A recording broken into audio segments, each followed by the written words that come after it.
Voilà, merci de nous choisir sur la fréquence modulaire, la 93.4 Génération FM. C'est la radio de toutes les générations et c'est votre émission Sous l'arbre à palabre. Aujourd'hui, nous sommes dans une localité particulière et vous allez le constater derrière nous, cet arbre qui s'impose dans cette localité de la commune de Mangangoulak. Il s'agit de Afignam qui s'ouvre à Ziguinchor, séparé par le fleuve de Ziguinchor, un très beau village, mais un village qui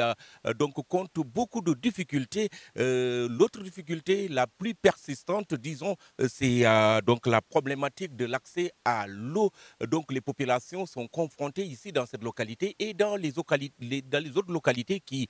donc avoisinent ce village de Avignam. C'est le même problème. Le problème, c'est l'accès à l'eau. C'est comment faire pour avoir une eau potable dans cette localité. L'espoir est permis car justement, nous sommes également avec une organisation qui est en train de travailler, qui a touché beaucoup de zones de la région de Ziguinchor. Nous y reviendrons. Il s'agit de Accra, Accra qui est en train donc d'apporter l'espoir à ces populations et donc elles seront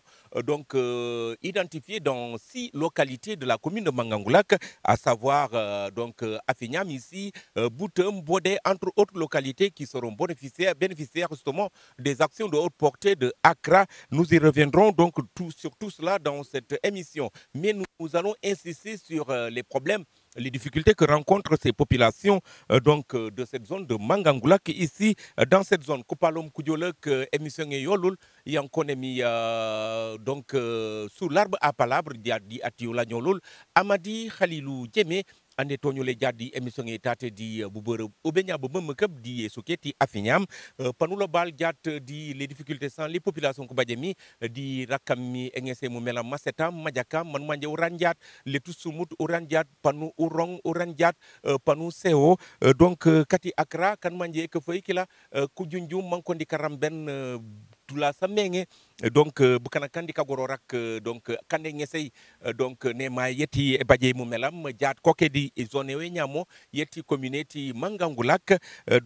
akra kila kok di kagoror pankunguru jat wa fo menge di kapano kenyamo panu jamali ko kakami kati akra di kasankena kankot mi kate beraktate di émission e nyamo yala komi sous l'arbre à palabre. Donc auditrices auditeurs, au regard du succès de ces projets antérieurs, à savoir justement dans les Kalounaï, dans la commune de Tangori, dans le Kassa, entre autres localités investies par Accra. Accra donc a jugé nécessaire justement de s'investir dans cette zone de la commune de Mangangoulak. Accra donc a bénéficié d'un 4e accord de financement avec Charity Water Non-Profit Organization pour un projet de réalisation de 2 RAEP, dans la commune de Mangangoulak. C'est à partir justement des châteaux d'eau de Afignam, Boutem et Diatok sur une période de 24 mois, à savoir 2 ans à compter de juillet 2023. Le projet est intitulé Fournir un accès universel et équitable à l'eau potable 24 heures sur 7 jours par la construction de 2 réseaux d'adduction d'eau dans 6 localités, 6 villages de la commune de Mangangoulak. Nous sommes avec une responsable de Accra. Nous allons l'interpeller par rapport justement à cette très belle initiative. Nous vous laissons vous présenter, Hélène, à tous ceux-là qui nous écoutent, tous ceux-là qui nous suivent justement sur nos réseaux sociaux et tous ceux qui sont ici justement au niveau de Solarba Palabre, ici à Afignam, Hélène. Merci beaucoup, Khalil. Donc, je renouvelle mes salutations à toute la population de Afignam ici présente, à tous vos auditeurs sur Facebook et en direct sur la radio, et toute la population de la commune de Mangangoulak et aussi toute la population de l'arrondissement. Alors aussi nos salutations à toutes les autorités administratives et locales, en commençant par le sous-préfet de l'arrondissement de Tondou, le maire de la commune, les chefs de village, les autorités religieuses et coutumières qui sont ici dans la localité de Mangangoulak. Précisément les 6 chefs de village concernés par le projet, à savoir Afignam, Boutem, Djilapaor, Diatok, Elana et Bodé. Donc, Hélène, la tout. situation est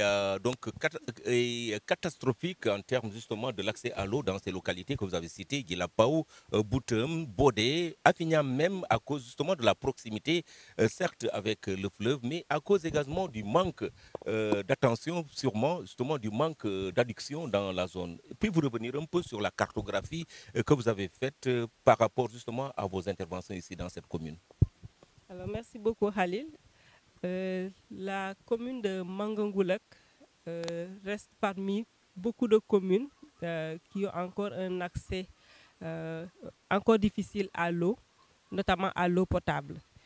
Alors, c'est vrai que depuis l'avènement d'Accra en Casamance en 2006 jusqu'en 2017, tout l'arrondissement de Tangori a été maillé. Les 4 communes ont bénéficié de réseaux d'adduction en eau potable, RAEP, avec des densifications à domicile au niveau de chaque maison qui le désire.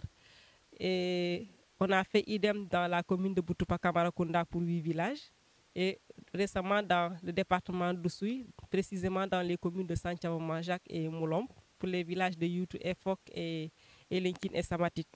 Alors pour le cas de là-bas, on est venu pour Mangangoulak. Pourquoi Mangangoulak? Mangangoulak regorge d'une très forte population, de beaucoup de villages et des villages qui sont spécifiques. Vous avez parlé tantôt du cas spécifique de Afignam, qui est à côté du barrage où la salinité est en train de gagner énormément du terrain. Donc l'eau de pluie devient de plus en plus salée. Dans les autres villages également, les pluies se tarissent rapidement, notamment en saison sèche. Alors, on s'arrêtera à Bouton pour parler de Gilapao, un village qui est presque une île et où pendant la saison des pluies, ça devient une île.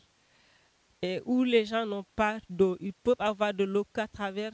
la pluie, où l'eau est stockée dans des étangs pour servir d'eau de boisson durant la saison sèche. Donc, compte tenu de ces difficultés, on s'est dit qu'il est pertinent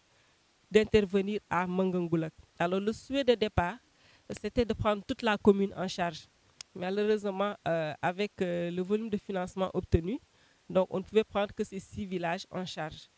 C'est les plus éprouvés, les plus sûrement. éprouvés en réalité. Et on remercie pour cela la compréhension du maire et des populations de tous les chefs de village qui sont tombés d'accord que les 6 villages que je citais tout à l'heure, Afignam, Bodé, Boutem, Djila Paor, Elana et Diatok, sont les plus éprouvés par ce fait. Et ils sont les plus méritants. Ils ont accepté et validé le choix en premier lieu de ces villages pour une adduction en eau potable. Avant de vous quitter, Hélène, vous allez faire un peu un détour sur, en tout cas, les localités où vous avez investi. Aujourd'hui, quelle est la situation? Quelle est la situation dans ces localités? Est-ce que l'espoir projeté par ces populations, est-ce qu'ils ont finalement eu gain de cause par rapport aux actions de Accra? Oui, bien sûr. Je pense que les témoignages que nous avons visualisés tout à l'heure l'a bien montré. Donc, pour dire que d'où nous sommes partis, les villages où on a eu à intervenir aujourd'hui n'y croyaient pas au départ. Quand on venait parler de robinet à domicile,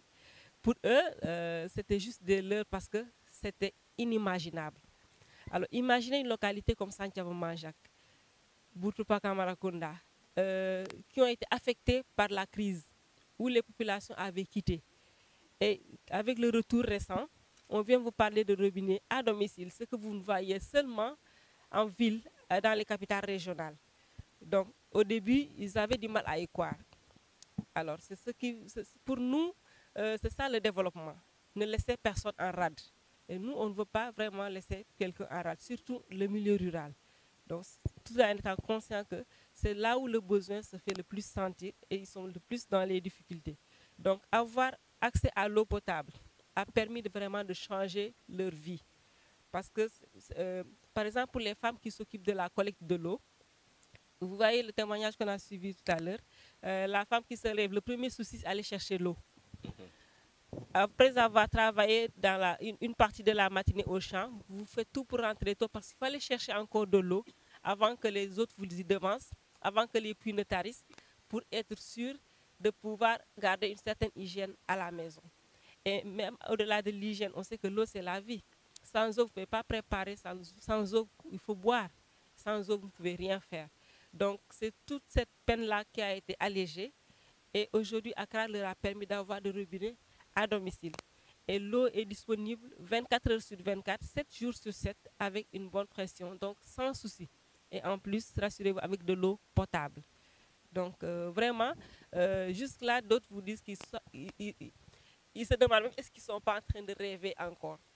Mais c'est une réalité. Et dites-vous que ça a un impact socio-économique parce que ça permet de développer beaucoup d'activités génératrices de revenus parce que l'eau est très accessible. Ensuite, ça leur permet de penser à autre chose. Maintenant, ils peuvent tranquillement se donner d'autres occupations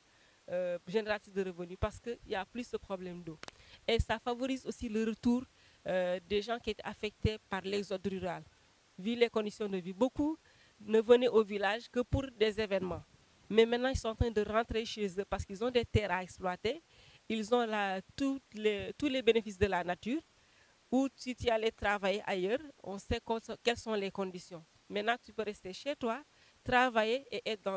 dans de bonnes conditions de vie grâce à l'accès à l'eau. L'accès à l'eau, Accra qui apporte justement l'espoir dans cette zone de la commune de Mangangoulak. Donc nous avons Makami Hélène donc ati Accra Hélène ponu usofi kundu kujole manu leñu manu fel lob jaat fujuma folu wakami manjino kino kapana Kenya makati communauté Mangangoulak bala mu ngara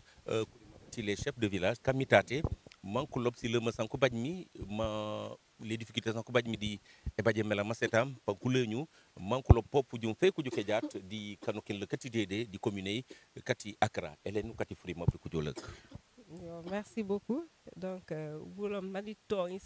nos partenaires en France et en Diola. Donc, je profite pour remercier les partenaires de Accra qui ont soutenu la fondation depuis ses débuts, depuis l'arrondissement de Tango, depuis le programme PEPAM-IE, donc depuis Océan-Normandie jusqu'à Charity Water, en passant par beaucoup d'autres partenaires. Et avec Charity Water, on est aujourd'hui à la 4e phase de financement. Donc ça veut dire que c'est une collaboration où il y a la confiance, mais qui est aussi prometteur. On les remercie parce qu'ils ont une confiance à Accra et à travers eux, les populations les plus reculées de la Casamance parviennent à avoir de l'eau potable à domicile. Donc, mani lañu di Kujolak, bukanom kati babe Afignam, kati la commune de Mangangoulak, kati l'arrondissement de Tunduk, kati toute la Casamance ni Safoul, ndianyon lol Hélène Sambou et la cobrok di l'ONG Accra, pour dialo bete Saloul, di ngarlu po projet ti ekan mel di sulupas de lupoy lup yati babe suko solo la sati la commune notamment Afignam, Boutem, Bodé, Djila Power, Elana et Diatok. Donc ma jijalo nya mama bete kan de robinet di lupoy lup. Donc di gisalu mante bu ko yiseni sen mang di projet yi. Donc mo kané comme projet broka bol yo il faut kunna mena bu kanak tout di brokap mo kané ban baj régulièrement que mi nan OK panu jamor di kuni fana kati sukay que bring le sous-préfet di les maires di muy les chefs de village di pop suko so la toute la population ko sekak les jeunes ku ñelak et tout parce que le projet muy jikile wol jaal ja karamben kep parce que bukan ko rambenul manu baj les moyens manu rambenu donc SNU to merci des manga yolo parce que sen manga ji mangum projet pourquoi parce que si le masan ji badjam pour badjay melam donc Accra banku pour l'homme leuy depuis l'arrondissement de Tangori yok jikan toutes les communes di jaw bi la commune de Boutoupa Camaracounda ji po be le département d'Oussouye pour les communes de Santhiaba Manjak et Moulomp notamment ce que sati efok yutu di elenkin et samatit bare di jamani pinem nyatu su san manje sa loye san manje an la ko banab di ko ni suka ko waji robinet panu ken kam mambu ubuku bankom babu di ko ci robinet kati zigen chofang ku banorte baje sur robinet dis lupas tout bare di karamera kati no partenaire Charity Water di que tu rek tout mo kan di wal ji kan uru donc le choix yati si sukas parce que Accra banque intervenir en milieu rural kanu manjum kulloy loy tubab kunday donc wana naw e bajoyol wo teñi di buko mo ka de panu jaw be bo nu rambe nali man ku baj burong ba jake burong ba fange ba mu jak ba ban le ku xama kammi di suka sama kes mo ka ne Accra de jo babe pop mangangula di la commune parce que mamanj bugala banji galem de bajay mbelam surtout kati babe afiñam jila pawo butam et autres parce que ni kes kol nga say musa mom meno ko no la si sukas ba pop ni ke école ngi ko kayen manu wak parce que kankan nan melam mu lolo fang donc mo kané oli fang di soumali manu walu kan bro kawbe di suka sol la Casamance donc elaw mi ta kan banu hamami man le projet bandati bi 2025 balawri ngabo melam mu tay di elo point loop di robinet yoli merci beaucoup mu melam di silu pas kankan xama yeti kati sisuko sanu upin mitate Hélène donc voilà ko kitate du coup alkala kat sisuko skila les chefs de village ati afiñam voilà ome ati afiñam wul ko de safi papa et safi kasaf kemek ne moni sukeremi et sukene kan une fenêtre yeti le département de Bignona à travers Ziguinchor di Kalfa Kolio di Falaf ro kankan en tout cas wofwemek mais kankan pop source de difficulté mati jat wala kasanke mati mumel manjilof mi Falaf ngalu ngal silem sa jupe babe afiñam lu boli jat ci problème bu ji baj mi muyu balam kati Accra kuloflu betelo bu mati pan ngolu ne may lu boli caressé di kasafi d'abord merci ñu caressé mu Seydou Manga Seydou Manga oui melamu wala jaba ba problème fang su ko nga suma ma tout tata afiñam melamu musumur bare pop mwende wut mukankadi ino douteuse mais mo kane non jalo me kureguli mati beram belli ci rewni oui di kontaan bam fang kankan ne njibom goror fang kankan merci fang bom surtout les femmes fang mo ko soxla mo melam fang parce que noko jalo me kureguli obu ko jalo me be kanande ay noko jalo me bu ko ne jiri bore ni sukay mais yow elupe ji ya tek ji tokoto jiro gu expliquer ol mongo jalo me ku ce ko bombom mata kayo lo koli bugo kay dembu jumure pim monko kadu di sulo pas bu manji mor monko jow ku rok kadi kam sewo ku seka mais mo kane la plupart pari rek ku seka ku jirambene ku seka ku jirambene mais ku seka gilew kanja mo gilew babu jardin bañ ci suru bi ne écolon manji ñak ko c'est 10 planches à sobole 10 planches à tomate 10 planches à mo kane no ma ko reguli me mata panko kane suru bi ne ko seka ko fanga mo ko kontane suru bi ne emte kan ba jaso suru bi ne c'est préhok et fanga équipé écolon parce que presque à Pignam il y avait beaucoup de qui oui barani ya sio yu faut yeso de quête skolongas pano de après au canté sement sapan là au canté sement mo la mo le bro musisam be ma su mo kané yaat wuli kasu ma yibaje emte kan juram belli alkalati afinya manga ulkok de sali du fuju mafia kane nja sumeni su mama panu ure mulene be manu neno manu mul nyoko yotate donc pour di o mala komi ati afinya panu jalu senal micro yi le chef de village ati butem kan manje piot nan ko pure di bukut teñi kapana kati melam wuli kajolo mi ujo uchulen num mañ mati silema silako lakoto ulo boli bunu jokmi jaat kanu kelek dede kati Accra akami le chef de village di Boutem. Merci Khalil. Diat fulay fo be matuuli parce qu'en fait ujukar diat afiñam ore tate mate afinyam kankani fenêtre yati Ziguinchor bari babi buluf kam mo jaat c'est la même chose ngam modi falafu jiker barrage ay afinyam c'est la porte aussi tate be babu foñi burom barrage ay ni teteb tate be foñi donc na mela mu bare mi tate imagine le reste ata fa firaf bane jebe jow parce que mu mela mu ngol murim babu fa firaf ngol furim babu forere tate bloqué donc fo be jobe bay fobe karanor be sugos fo be karanor babe suko solli burom skolongo su burom pansi baj problème adu mo kam meno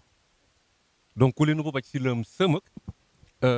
dim melam vraiment c'est des problèmes banu manje boronga batanaw u prendo ja melam borong bulet masetam mu melam furiyaf mu melam fo baja fang mu melam donc problème le yema kay yoyu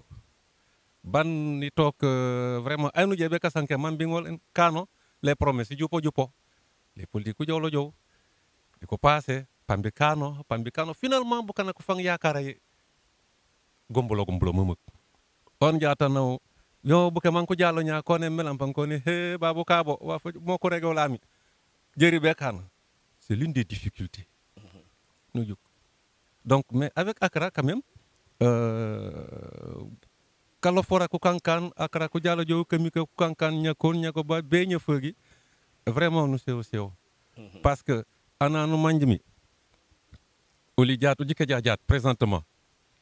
wali kimi kan di forager c'est une seule borne fontaine à Afinyam une seule borne fontaine à Boutem yok be bodé jila pa mais jiker est-ce que population est burum pané ngone mo totu kaloyimi le ko ngolen et aussi il y a des problèmes parce que quand ya borne ya kon bu ne jembe ba revenir be no may encore parce que forager gasoil est alimenté donc man gasoil ngone badjo il faudrait que man baj wa fano ken man be kan ngolen ku nom gasoil man yero ngene nday effectivement mais avec la borne fontaine yo c'est pas possible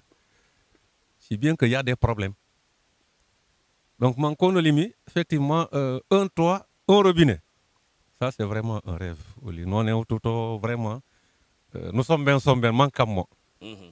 parce que eju yo to ko se ka ko ngaja problématique ko se ka ko be ko yitol mais c'est ka ki mboro ngabate lu pay burom parce que manana abulo fo mam mel mu baj ajem kamo jaku ase kaw da sama ko la manko da sama ko jabel aje be kan ase kaw kaposa ko aje be muju ase kaw donc s'il y a le robinet eju ata se kaw pané bajo parce que broka bola pambo gombulo le ko tay kuno ken gambi exactement kalel no konkon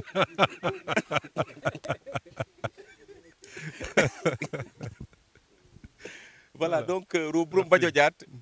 nemay diase kaw en tout cas Accra jat ko di karamben fujuma fatiku sekak chef de village ko de sali panu sena la pali alofinya o esugema afinyam pop panu seni mon ngoru gorto wi kunu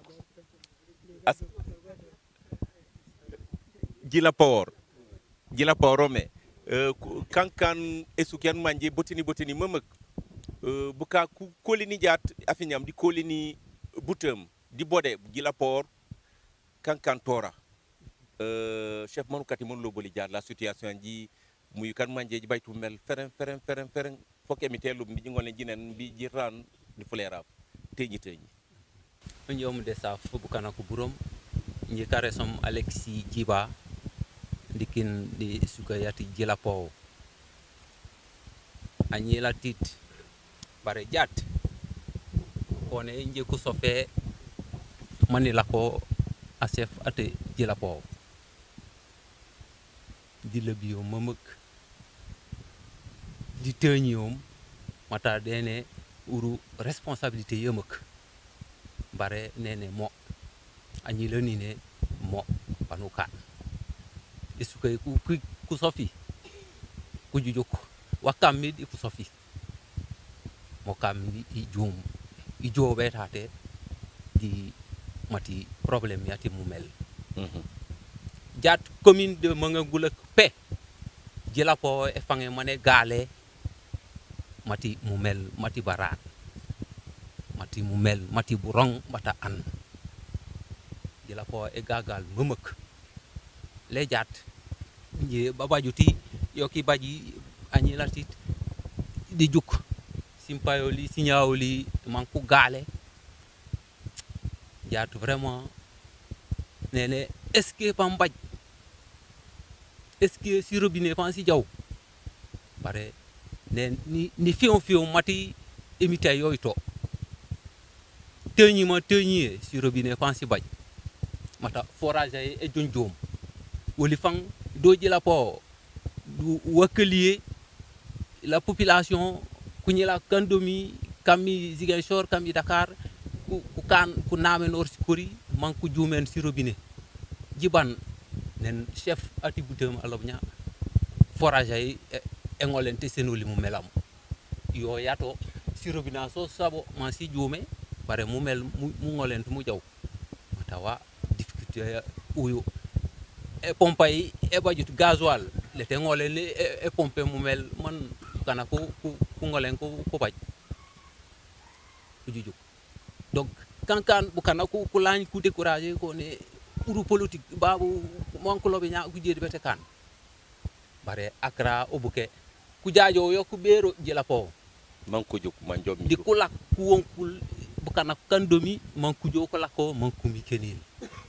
donc bu kana ko vraiment ku sasal ban ku fium ku sensen sax jaat tanono maña elup sensen e kuray man be ba robinet donc vraiment woli koku de sal akra donil ku hanken man kurambenoli woli jela po on est les plus fatigués oui. Voilà, le cri de cœur ati le chef de village ati Djilapao, donc pour nous c'est un autre chef de village, donc ati Bodé, ne mankulob mi Bodé, donc pour nous safal kati Bodé, kami babe di kami banosan, chef seni frimaf, ulubuli karesi di kasafi, manu sanken ulubuli jat bunu jukmi fujuma fati Accra, engerli ke sumoyek à travers l'eau potable dans la zone. Voilà, merci beaucoup. D'abord, Pani Djandi Safi, Ibrahima Khalil Djemé, Lemo.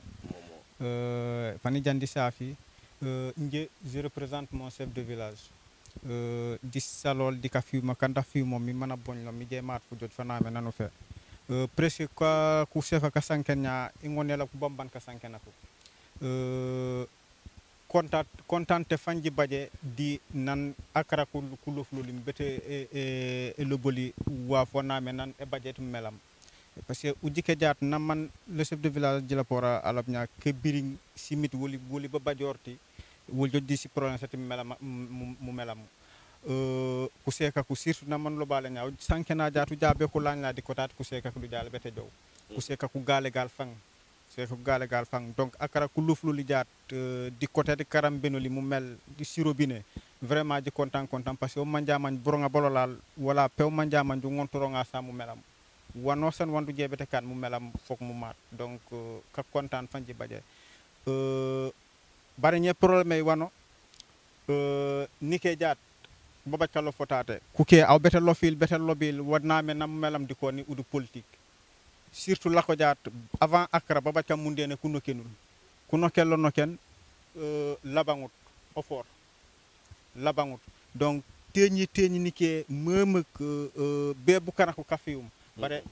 lako jaat jijuk jaat na man jijuk nya jaat image san jijuk nya jaat wolu buke kajuk somi kanuli kan kafium mata sum jaade mi tay bandu manga beteri ngadi ak Accra kuma beteri di woli pan dirim bonan sumede mi tay bar pop e poy biget parce que woli kammi di karokor di bukana kololi nike jaat bo fati ko ruteñi teñi ana no ken jaate ko la pam tong di la ko be jaat broka bu tongut wolu buke ka jaw kammi digentel di bukana ko di côté ci courage pop nike jaaje bajabaj problème kana ko galene woli ganel galene kengey fang mo kane fok kummingen man emte kan sonia man kummingen man broka bu fam man boa kene mais à part ça content ci tebji baje nous l'optate furim fa sume bukana ko jojo be ko ledi ka fium ko ne son politique mati nu manja manj politique yo kankan nen uvote man ikuyumi ni kendi bunti man je ma burungom rola ko mi politique bare Accra emite ne kankan mo woli kaka mi ko journaliste nanu je donc commencer mi wonu jejo ujuk man koni ka goro rak banon san man tongum nya kalunay jow bonya be kuno ken babo usuy banon san pa ngorol mon jow banu joke jok alhamdulillah ku musut ku lo panu kan ma ban le kuringe ne man ku mang meno donc panu duwa man fa ma waki ne mo lob mi wol ko de sali chef waaw jow benen par rapport di si vidéo sandi juk nga boba e jukendi juke e mamang e lawil pop in jaar pan ko ngolen courant benolito parce que avec tiamet gasoil ni ke teñi mais avec les panneaux solaires vraiment pan kanuli ke yukulu kemak ena jaar pan ko ngolen ku jumol yo fangen fang manjake yo vraiment jima mamang courant benolito. Voilà, ça c'est une sollicitation. Hélène Panangar Furimaf donc m'a répondre après na pi buka ku burum ku sankemi non leñeme ou c'est un autre chef de village man wa sanken. Hélène, il faut noter la question, on va y revenir après donc pour une réponse. Lu wuli kare sidika safi nje kare som Lamine Sagna a chef de village ata Elana Elana e ya som pinkil engar chef ayay am tekani jigi njom para de saf akra e putori saf aw khali jemme di saf bu kana kala ko ñape na man ko rege nya mu melam u baba ji mu mel bare mu mel man du ceme ñaale mu mel man ma ñone ma jakke boy nguru ka sumuto bugala na man ko rege nya baj mu melaw mu fu ma assuré oli buronga bololi bu jike ja jak bu kana ko me man ko baji bu juusa surtout fu jamara donc njirene mu mela ma jawla ñe ka konten kema kuru bajere ko di puto wandi jembe ka sanke wayno way njom di Carrefour kata popongin do kura ko yañore popongin yañore e mi tomit do Elana o kane kan si gammo sunken fam bala bange o invité o ñes fut ende yeti e woto eta citerne man e ngolne e joli mel donc o bajenal o bajen jaat na man akra ku nokki lu ñaadi e vidéo ni juk ñaadi baj ka film parce que à par rapport des vidéos i baba ñang ka film e film ka film kemak barem te kambi kammo amin e bu kada ko popru la u benena duay mana wanku puren lu ñaabe mate dunya ye kan waxate e jigil du jak di lañi sal ibenum e sal akra de kasal kan ma ñone ka baje sembe mata letem buko panteñi de bandu jembe e mi tomi psychologue seluro mando nya e mi tomi ni ke psychologue be si fi ba seluro donc problème yema kunara ku kane kan stola mais finalement quand même ku décourager mata tané nya bete ñak mu mel manu jow yoku rosé tol finalement letu ulaba donc njirene e salol ila ñi salol anano manjone ayase kanoke ndi sefa bare wono sande wonomi ka ngani wa jakke cep beru kanako pe inshallah banem te kambu baja ngani ay amin do soforal amin mon popu tebabe mati sikula pe merci beaucoup pour gok de sali à chef de village ati Elana bambadje un autre chef de village donc bamban voilà donc ubaraja di les chefs de village panu dial be kusekak mati jat nulo balop tate ban chef ati butum na sanken bu ko fay manku galé di situation yan susko sondi donc à traverser jat ne may di buko e ware famene baje sembe jat buko kayray di buko mati kaytelek panku ende mok ngole ku récupérer ngole ku kan ku mor wi kunu ku manku jone sinilas mati ujike jabu gala bata se kaw o silemi o sono mayito na kungen anyila judjat o meme jay école bete juke ram ku jela kondi brokab ase kaw kunine jile de jow donc ase kaw jat o fa mana galé jat akra kankanen ku seka ku jele karamben inya monu seni furimaf luburi kare sika safi man lubuli bunu jukumi jat fu jumo fe nyam funkulaf merci beaucoup njom resaf kana kala ko nya peburom de saf les chef kawale di nya akara ko wom bulu nya suka sole man akara kuno kenu njom resaf akara njom resafo na mangi sanke ni nya woli kunara ko bu yoka bulu liggey yokku de hanana rek to hani jokere wa panyi madu karesam jara jata jara jata kasaba ko kojimi jatay woli kunara ko jiyoke na mangi gi jukku ñaan di mangi sanked mi woli kunara kara fi ñam jiyoke re gila pa na mana sanked ñam mo même chose de boutem de Elena de Bodé barrage kajenoli kajen yekane woli ñe kunara ko manu jukanara baje sante fang teñi de matiya broka bu fangoli fang aw wasana nara mbute karambo jori ng sindey rute bere ko nga mani loybe baba ay ñake bagay mënu purinu bi ko yagge mel mate lu pay man haaji ñam mel mu peburom a se ka mbo ñake bagay bu yoko moj utte bi yoko jaw yagge ne lu pay si ko nga si loyo si ko nga si ngesi jupo bal tibaju mel ma jakka woli dere afiñam si robinet babo si pipi ma ko jumem bo si robinet mi woli dere afiñam jone manter vraiment gileer di ende di le gouvernement sénégalais parce que mi nga jiba jerit panko jokure ba di ko katoli babe ma muy manji janji juk de ende ti robinet jume babe di woli bajut ye kane woli kunara ko nonu buke ko noke lommi woli jone bunt ye kane akara woli kokore yam fu mata premier pas yolil ji ngolante ji yabi ji fiumu tende billahi wallahi ji fiumu kenum fang nya akara di ko kare fora yole man ko man ko ne ubuke ko man to wala saholale di ko kan effort man ko sank bi ko yega to lu betul man none ubuke xamna ne ko ma brok na man ko sank woli ko na ra kon di karamben emte kanu mela mujo amin woli nge wara wanji ko be nya ji kontanoro to de no mo mela bu jeri ngo jiwa mbul sirbe na mela mome ana pana manji ko nara koka panji teg manji nom si bus manji o manji to sa hanes ga pana bo jaar panji kontan fang je yoko dem te karimi te safori amin emte kala projet e jew fakin amin emte kaman ko mami ku jitum emte kan ku ringu to amin merci voilà merci Diarra Diatta kas karesa ko Diarra kares ke kemek bare kasavak ko kamine ne ngon panu senal purima ku jata ku kamanak mati pop la jeunesse ku runyam rano kon ne mu melam no keldo jat pang ngolen avantage la jeunesse sembe o kati purima mo lubali karesi d'abord di kasafi bon isaful nje kareso Marcel Pascal Badji nje représenter la jeunesse ati Afignam. Je suis le trésorier général de la jeunesse ati Afignam. Li jone manji jalo nya kati Accra ku jol be kalli si robinet. Li la jeunesse ju content fang. Parce que matiwa pang gumbul wa fa guye. Panji yelen si jawli, panji yelen si kuseka kolli pop. Mati kamoja koti si kolongaso. Parce que li babe Afignam ujuk tate e kolong. La ñu duke kolong bu pang loy ne ninja inkintate e bajute kolong ate ko mbo bejo kam baba bukana se kay aw turambeno panirambeno bare pop kamoja po teñ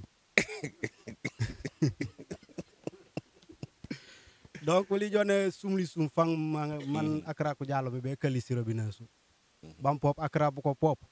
ku sommen parce que vraiment commencé pio depuis non ko rege non ware commencé c'était en janvier ware nen to be mi ñe bakana ku ko ru manje anaw jaat pop tamit affaire yate kuri e teñ ana senjay kuraban ale de juk broka bu tong o be ke ngor panan est ce que malegen ob ku panku jul be jaat si kura sino ke norut pere bukane kom de kop parce que ku ci ku senen sentate sikori ku cukut jaata encore be lan ku sen sikori bambroka bu tongut penteñi mais bu nano sam broka bu tonge njene pan ko juk bukana panku fang man ku tariya e sene kurey bare tan ko broka bu tongut ku ci ko to e sof sikori man ku nenere man ku kop bu tong ja panisen parce que bu tongut ja ko sen bene ur politique comme nang moji lobe mais toujours politique donc njewok kati Accra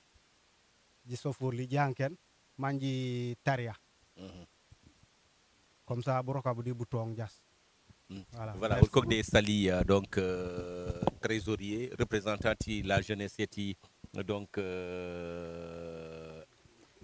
Afignam, Kouseka Kok de Léo, par nous Sénal Prima Fudjeju, au Sénat Prima Fudjeju, en vraiment, depuis le départ, il était Accra Babé, Omto, maintenant on a qu'un témoignage par rapport aux actions Sati Accra au niveau des zones sans Koukan Miborom, au Kati Prima Fudjeju. Voilà, Khalil, njom de Safi, ni saf bukanak tout kam tate, kati Afignam, Bode, Boutem, Dilapao, Kusefak, Dikunarak, Ndiaje, Nyabeka Sangana de Miu, Karesom, Ensa, Djeju. Donc, Khalil ni manu rek momu, waf wabaje, Accra depuis nane tonge babe, njom di buko. Donc, témoignage tout, c'est de sanu jamanya tati tout, wafani imate, wafani inamedo. Donc, niken, tenyi, bejo beka jolle no di bukan.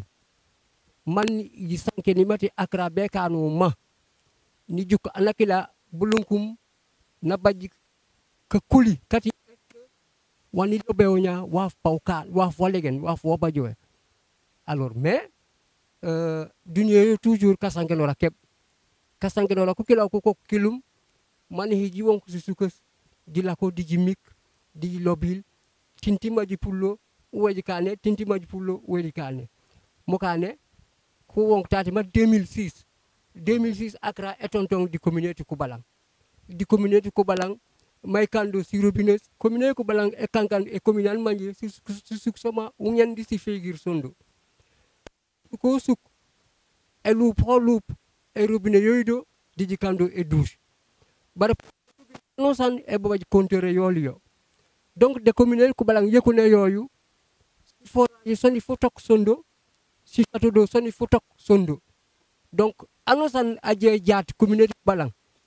Nu noken di e loup, nu di kumote loupay mel muledo. E loup yate pi nye, wala atayo,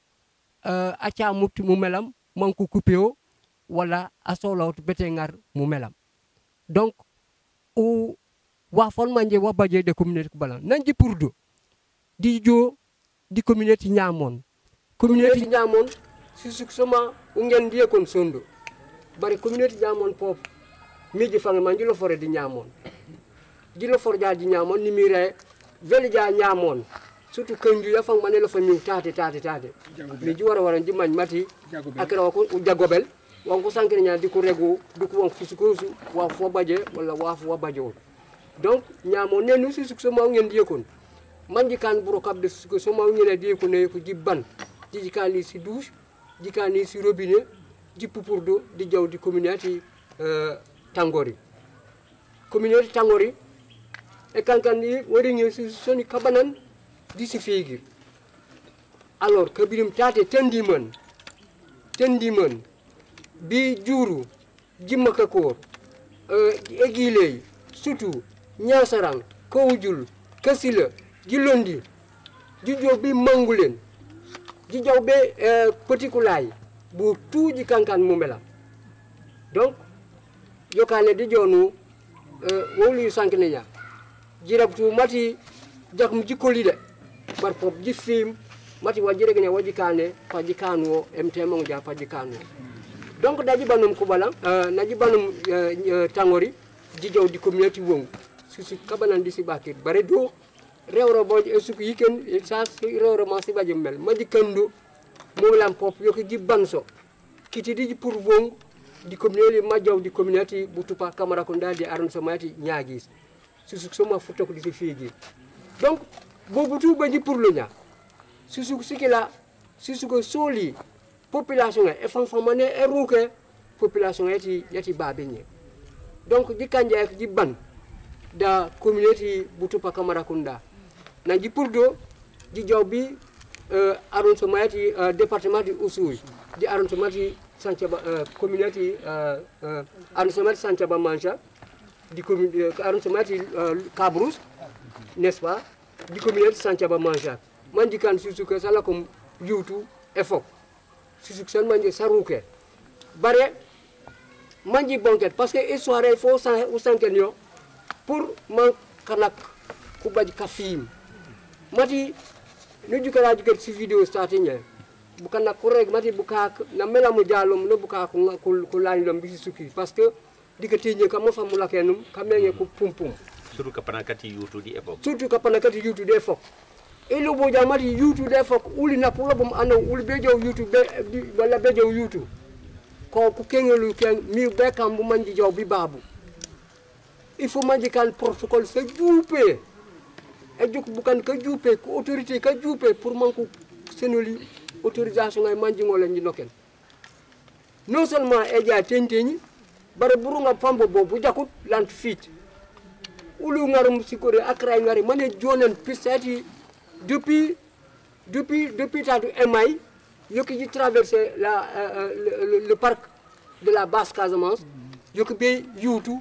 yoki be fok yoki be yutu pour man si wutu sulul si ngolen si jaw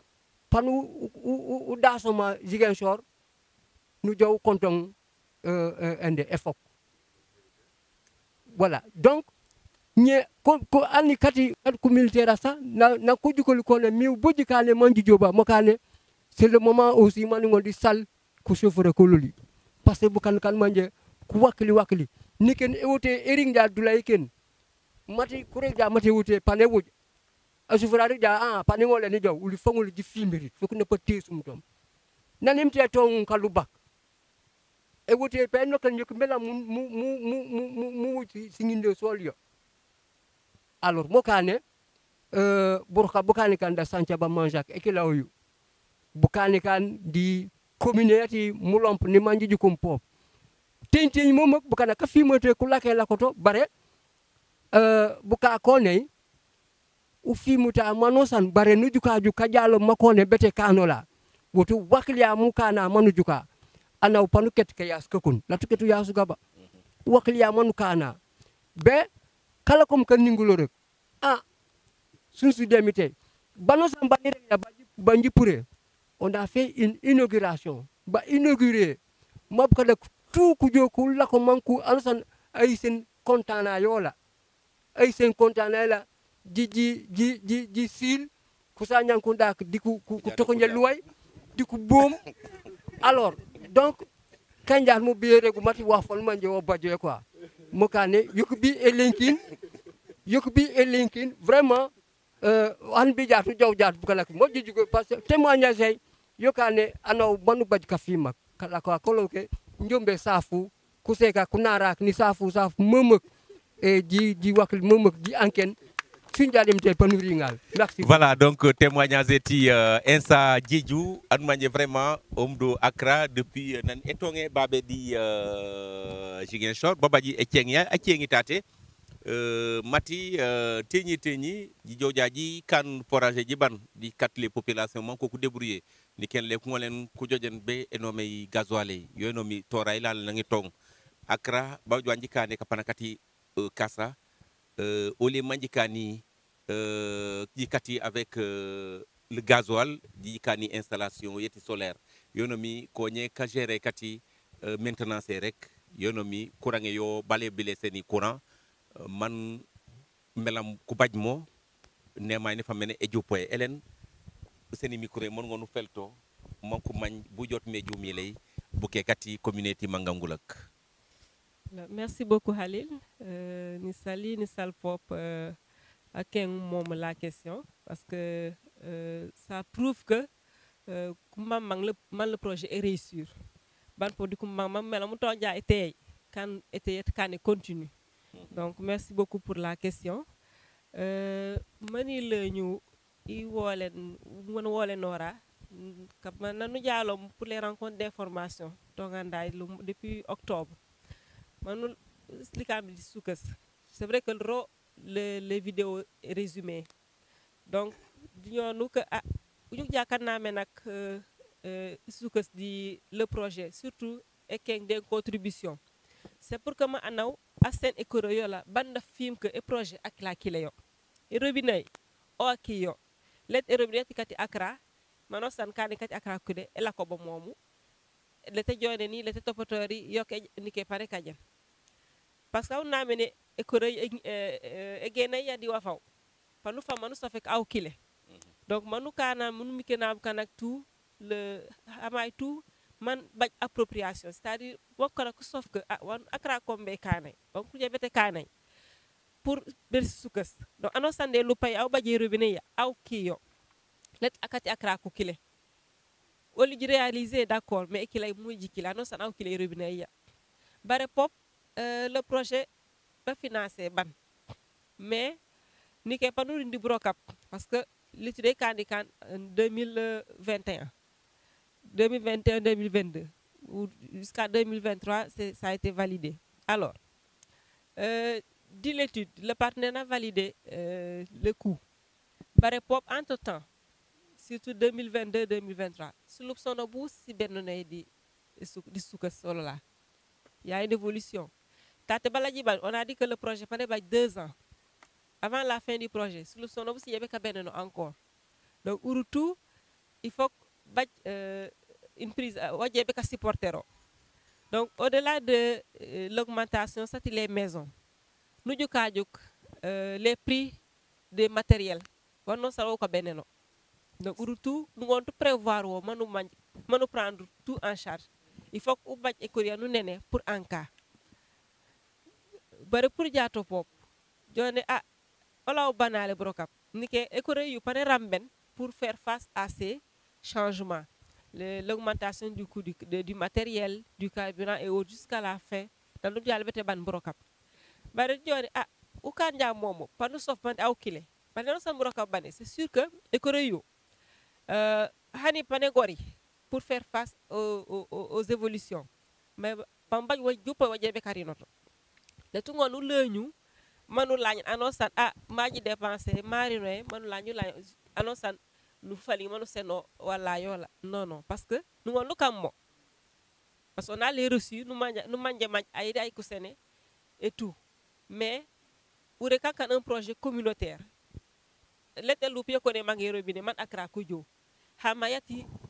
suk donc c'est un projet communautaire mo kané hani panu lañ e ko re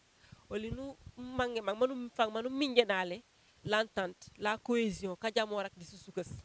mo kané panu investir wa fokane communautaire alors ban tongolom on investissait sur autre chose que la communauté souhaiter la communauté et keng la communauté waji mangé manji kan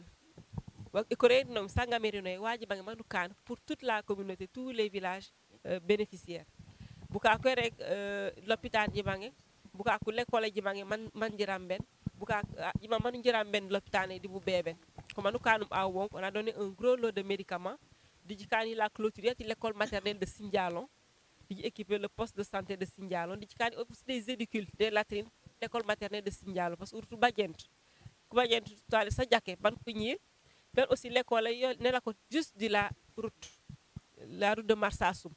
di ko danger ya mito kan di jikani mom abutu pakana Camara Kunda est ce que yati lati yoy to tutoray lati butu pa di ñaaju amanjum ñaaju kanka kanoken bu sun aw samute bara pour ñaaju yo kurigu be jabe butu pa c'est un problème donc di jikani to maternité pour ka yolen ko seka parce que e biniati la ko min sike ma koku jokere le priorité du ko sene manukan noringu santia majak on s'est dit le partenaire muy yoy ka ramben e ngari ko retu mel di namé du projet sike c'était soukay donc l'idéal hani ebineti le société melam ce problème sike so suro jingolen ji nges solution mo kané à partir de Charité 3 Loudia Wolof et Santhiaba Manjak on s'est appesanti sur la solarisation parce que nous le coût du gaz yoy ka beneno continuellement melam mu mama be kan cher ban wonu nga san mon anosan ak wona baj melam ban musum e baj ñe melam man yak teñe baj pop pa ngeur problème yi ken donc kama kanali solarisation ti le château man ko baj énergie solaire pour atténuer le coût yati melam comme ça melam le mètre cube était kan cher tan wara nom gaz wala yup aw baje énergie solaire le coût pare gumbulo donc facturé normalement melam mo mu cher memak anu sa panangol aran mel ma sété parce que panangol na cham les factures donc tout jomé et sumjat e mitay babe aussi wonu jale be tekan parce que nuju kaju na fay hani be ñe le gazole ana ngon ta situé yo augmentation continue donc nous sauf que nous sauf à ce que babe aussi bana ja brokop pendant qu'on la même chose pour nous solariser le forage man melam le coût est gumbulo man melam kat accessible di annonçan donc merci beaucoup ton mangere i certain voilà donc wol kok di Sali Hélène en attendant bet école pour sénat le micro pour makami le technicien ati Accra man ngona la ñu di les aspects techniques bu kana kok di ka son ben brokab na mbote tok mon si résolution ngone si jël len monu kat ya kama technicien mon ngonu apporter la réponse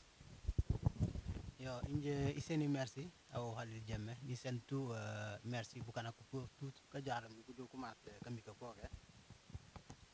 di ilañu di kami kan elen amikinya avant ni jow di kanu rebenya ti brokabu la solarisation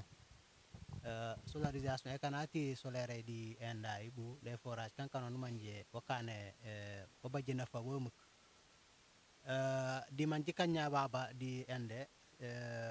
efok di bo mulom parce que inji déjà anati mulom ni bénéficier encore de endai les projets c'est sabaynya ude parce que les projets c'est dat mankane tano tan si baje donc nano sanan siringe sindeti anaw déjà panu konta donc inje mi te kan inje mburo kakra banni lañi bénéficier di projet comme yoyu donc SL déjà merci mak akra pour buro ka bobu tout bam ne kané il a ñu to mi de la solarisation encore man ci kam solarisation ci kan kay de telle sorte que man kan de manière inverse et ngoy ne jow di solaire comme ngoy ne jow di endai soit endai bu kanja ende ko ke courant ou bien groupe parce que man kanja youtube e fok ko groupe ko yakene courant donc dikani kan de telle sorte que nano sanon ko ngala mi ku baj pan marché nano sanam baje balabu enda solaire ne jow donc no manjale mati bala bu jon mi peuple ko ngolen ku baj endai donc wata yo ko ngone ko ngar groupe yo li man rampeni invité kan nye tan ko kuringnya ku gumble déjà encore le coût yata mètre cube yo li yo 350 nye ku yo ku gumbo yo 275 donc du tout di karambena kati e bajati enda ye kammi ko ngolen ku kanu donc man ko jeenya ko fam man ko baje kori man ko laani ko ngolen ko gumbul encore le coût yata le mètre cube et du tout la population ku ñe bénéficier di e kanu yekila yoyu ñaaw pula ñaawdu ne mikerer yati babe ñan manji me yakana la mi jakka mikaku e to ngati brokabu nuju kale déjà la situation yo la yati esuke yo la yami Sénégal di manu jaale ñaasi problème sosu mais e yisu annonce matina manji mati akra kanut affaire yati gouvernement kanut politique annonce na wara manji akra mati akra privé donc kuna mati bakane na bati état mais mano san matériel yanu jamala nya matériel mati ne joma mbukana ko wende ko tom broka e yisu mati le chef me ati endebo ati elana on a juke déjà di dos matériel do jinani yo jongwan jinani yo tingere man ano sana jaaju ker mati matériel yo ya je bekam broka mais matériel yo li juupé tout yoy do c'est vrai que e jalolo tout mais même ejalo tout les jingore jikan yo discuss tout ano sa mana jaaju ko mati matériel yoy tate pour mané ngoy no tonga brokab majje be kan man ende ano sana ma afi mat brokab e wokay donc no manjala po mati wudu fok processus fok man umikena man ano sana man wajje be kani avant no tonga brokab donc brok pop nam bu tonge inshallah o li jitongi di brokab man ji jum nan jitonge brokabu kana kam brok ban manje pam bu continue donc manami te kan ban jitong mi tu be jok ja nap jitonge brokab jije jok jiban sans chaque fois ni ba ende si arrêt sa baake donc yeni man anosan amañ musofa mati brokab mam bu jembe jo panji jo mam panji kan sumude mi tay wan ji sankem mi ana jedit be jo comme oli e joati de sukesu sumut surtout oli je jalami babe pour kanoken di elupelu sumut mani je babe ikan elupelu inga les informations satano san ibanja ni jow kare le timisira ni kan wano san donc undu dinje fangom sa nafot wanno san parce que e jomomo gratuitement o li mangi jole nya di soto ji jalami soto so fo gasoil donc udu tu det wa hati chaahanu je be nguru bukana ko man kujo be baabe man kujo kumi kwenu ko ban le ku kan wan ko elaw anno san na softo na manyi mati ko ke man ko jalo nya bete kam burok ban manje bakulo boli pan ku kan bo sumure mite anno san amange sinda yola na ba jorobinay comme nana ande ami nya elo bu mati kajom panji tong buroka bu mante l'année prochaine je be tong yo ngoy tilo bu mais sumure mitay o di joju de toujours de ekate ora ko pour man bu bloka bu ngona bu tong le plus vite possible yo ngona mi jilo bu sumure mitay pop let pio kapio kike pop c'est nangu jilo bu mati jaat panji tong wala kajom panji tong kajom di ko to ni tong ni dona ko nyaka sankana ko toujours kan ko sanken balle ko mais les pio panjito ma yo yandi ngona mo jilo bu let pio buraka pambuto inshallah mangami tu man ngona ko voilà wol ko di estali du formafia aw la comme le dernier intervenant mati watay e someno la somben donc ñom des salles les chefs de village ati afiñam diata yabola mitate di bu boro be nya man manje jike kankanen iru be jetumbe bajal sindo mbaba sicior ni saf kusekak kakami signalal ni saf kunifanak burum kati les imams ka représentate les imams wol ko de saful wol de salul kasole nun mati émission yetti génération FM jolot babe afiñam donc sous l'arbre à palabre diatiu lagnolul amadi khalilou djemala ketonyo donc auditrices et auditeurs c'est la fin de cette émission où vous avez eu justement la réaction des populations à travers les chefs de village. ACRA, qui est donc une organisation donc, qui travaille dans l'accompagnement des communautés, a investi justement la commune de Mangangoulak à travers le projet dénommé, je l'avais dit ici tantôt, fournir un accès universel et équitable à l'eau potable 24 heures sur 24, 7 jours sur 7 par la construction de 2 réseaux d'adduction d'eau dans 6 localités de cette commune de Mangangoulak. Il s'agit des communes, des villages de Afignam, ici où nous sommes, de Bodé, de Elana, de Diatok, de Dilapao, entre autres localités de cette commune de Mangangoulak. C'était donc votre ami fidèle serviteur Amadi Khalilou Djemé qui était donc à la présentation. La caméra est assurée par Papi Sibrem Gassama qui était aux affaires. Merci pour la contribution de notre ami Jean de Accra, on l'appelle Jean Accra communément dans la corporation journalistique. Merci à vous auditrices et auditeurs, merci à vous chers internautes pour l'attention particulière que vous portez à la Génération FM. Merci et au revoir.